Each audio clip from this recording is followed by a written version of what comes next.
Well, my next guest has seen One Direction 3 times and has met them once. They've even sung her happy birthday. Liz Duff is a pop culture commentator. She joins me now from Halifax. Liz, thanks for being here on what I know is a difficult night for you. You tweeted that you can't bring yourself to respond to a text or a call right now because this is so upsetting to you. What is going through your mind right now?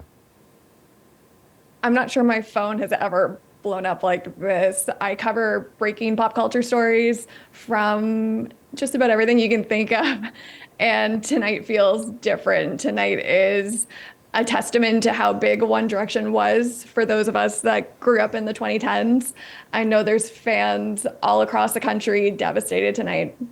Yeah, what went through your mind when you heard this news? Well, I was sitting right here recording some news for my own channels unrelated to One Direction or Liam, and got the notification on my phone and had to just stop recording and look into it for myself. Pretty immediately, my DMs were filled with people wondering if I had info or what the story was. And I was shocked. I was shocked. He's been making headlines the past few weeks with the appearance at Niall's show, as was previously mentioned. And it's been a difficult time to be a One Direction fan. If you were a fan of the band, they all have solo careers now. It's been an interesting few years for Liam specifically. And yeah, just shock. And 31 is so young. Yeah, it certainly is very young. Tell me a little bit more about that on the last point that you're making there, that it's been, there've been a lot of stories recently. You said that your reaction is complicated given the recent stories. Tell me about that and what you're referring to.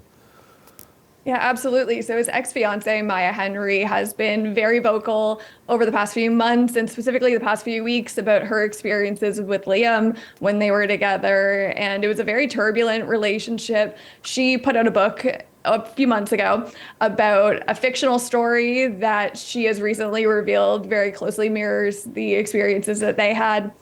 And hearing those stories and hearing more about her experiences has allowed others to very bravely come forward with their stories as well. And just hearing all the allegations against him, the person behind the scenes was evidently not the pop star that the world grew to love. So the past few weeks, the online conversation's been dominated by this.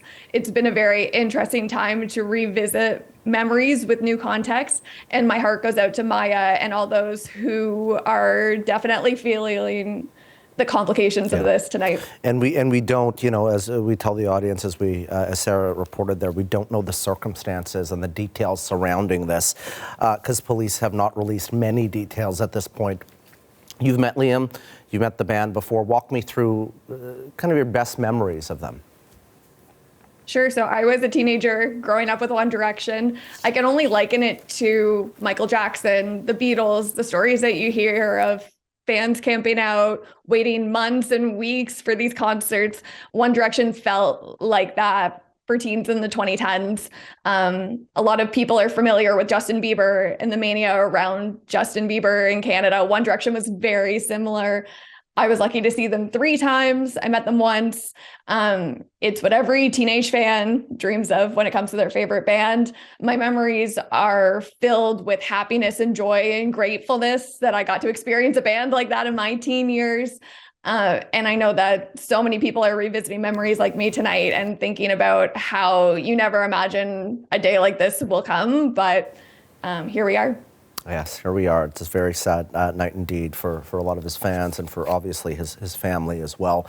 Liz, appreciate your time tonight. That is Liz Duff, a pop culture commentator, joining us from Halifax.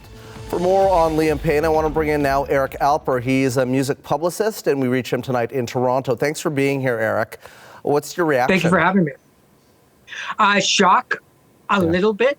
I mean, for fans of One Direction who have grown up with this amazingly powerful and popular boy band in their life, they were as close to the Beatles as any other group, in the past. And certainly Liam's problems and his situation that he got himself into both within the group and out of the group, certainly brought to the forefront his problems with drugs and alcohol and, potentially spousal abuse. So not so shocking, but it's always a shock whenever somebody like this passes away at such an early age.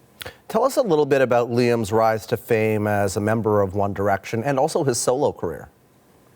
Yeah, One Direction just didn't change the music scene. They actually reshaped how the boy bands were perceived because they got to directly engage with the fan base on social media, on Twitter, on Facebook, on Instagram, and on YouTube. And they built a real authentic connection with those fans. This was one of the very first times that teen idols had access to their fan base directly and vice versa, where they would be commenting and answering people's comments on social media. So it wasn't like the boy bands or teen idols in the past where you often wondered what their lives were like. One Direction, from the very, very beginning, when they first all appeared, although separately on the X Factor, that Simon Cowell brought all of the members together to form One Direction, you really got a sense of who they were, not only as a group, but as individual members, like how people remember the Beatles having their own personality. One Direction absolutely had that.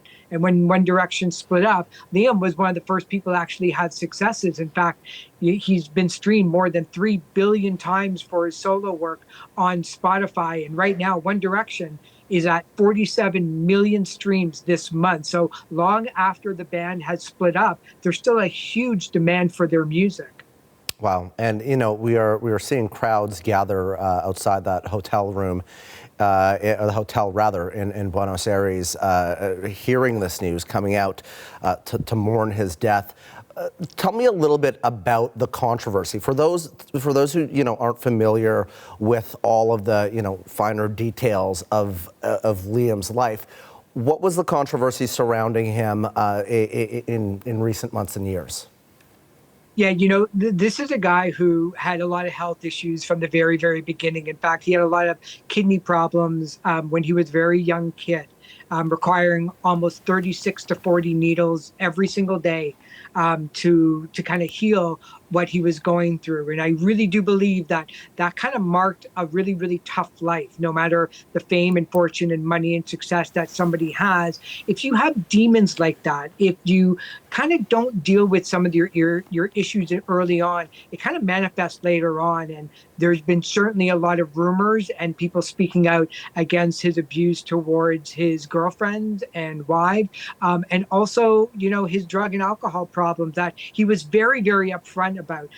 His struggle with alcoholism and mental health issues almost humanized him to a good amount of the fans that were out there, even though that they were still pretty bad to deal with. But this kind of marks a really big kind of circle that the music industry has to continue to want to deal with, is when one of your own is suffering from mental health issues, what they're doing about it, and making sure that people like Liam get the help that they need. Whether or not if he actually took that help or if it helped, that's yet to be seen. But recently he marked 100 days of being sober. So that was something. But who knows what happened tonight, though, because it looks like that there's a little bit of abuse that was going on that night too. So we'll see what happens. Yeah, and we are waiting for more details from police in Argentina to give us a better sense of what may or may not have happened. Just last question to you. He was 31 years old, so young.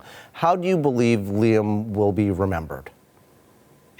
Certainly is one of the leaders, is the most popular boy band of our generation, of the generation. I mean, when they can do a 3D movie called This Is Us that grosses $60 million in the movie theaters, when they still continue to sell and stream online. He was a really big part. He was one of the principal songwriters, co-writing half of the tracks of the band's third album. That was a monstrous hit. So pretty much as a great songwriter, and one of the key members of one of the world's biggest band that we'll ever see in our lifetime.